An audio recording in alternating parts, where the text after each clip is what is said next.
Imagine this. It's the early 1800s. The United States is still young, its borders fragile, its politics deeply divided, and yet one unlikely figure keeps showing up in the nation's most heated political debates: the humble cod fisherman. This isn't just about seafood, it's about national security, economic survival, even the road to the Civil War. Today, we're diving into the forgotten story of how Atlantic fishermen became symbols, battlegrounds, and bargaining chips in American politics before the Civil War. When the Revolutionary War ended in 1783, the Treaty of Paris didn't just give America independence, it gave Americans the right to fish in British North American waters. That may seem minor, but for coastal communities in New England, it was lifeblood.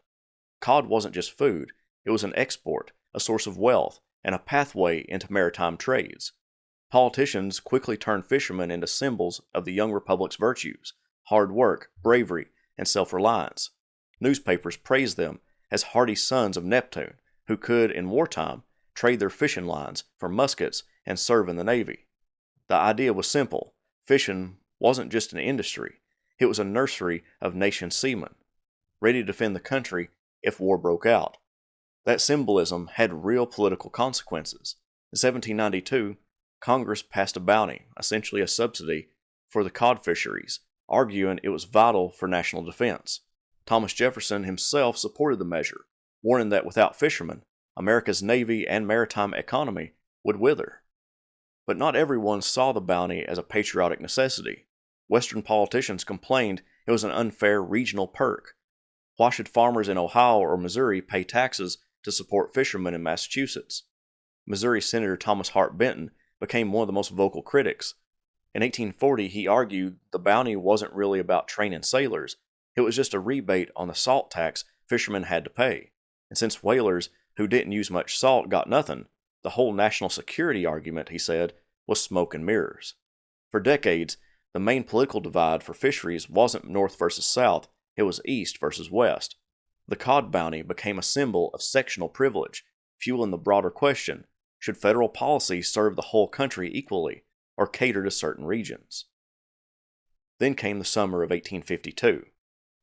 American fishermen, emboldened by federal subsidies, pushed into Canadian waters, sometimes too close to shore, violating the Convention of 1818, which banned fishing within 3 miles of the Canadian coast.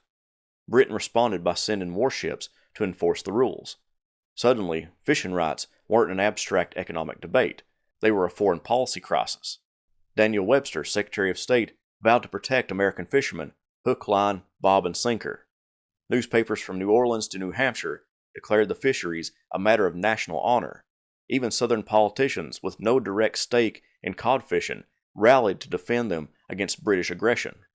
For a brief moment, fishermen united the country. Political cartoons showed Western frontiersmen and New England sailors standing shoulder to shoulder against John Bull, Britain's symbol. But that unity didn't last. By 1854, the fisheries issue had been swept into a growing sectional storm over slavery. The Elgin-Marcy Treaty that year gave Americans more fishing rights in Canadian waters and opened free trade in key goods. In theory, it was a national win. In practice, it got entangled in debates over sectional power. Southerners feared that closer ties with Canada and possible future annexation would add free states to the Union. Northerners suspected the South might use the treaty to strengthen fugitive slave enforcement or expand into the Caribbean in exchange. The fisheries had shifted from being a symbol of unity to a proxy in the North and South rivalry, much like Kansas and Nebraska, but with fishing boats instead of homesteads. The story of antebellum fisheries challenges a common narrative about the Civil War. We often imagine the road to secession as a straight line from slavery debates to Fort Sumter, but the fisheries show that sectionalism seeped into every aspect of policy, even something seemingly apolitical as cod fishing. Fishermen were a lens through which Americans debated federal subsidies, foreign policy, trade agreements, and the balance of power between regions.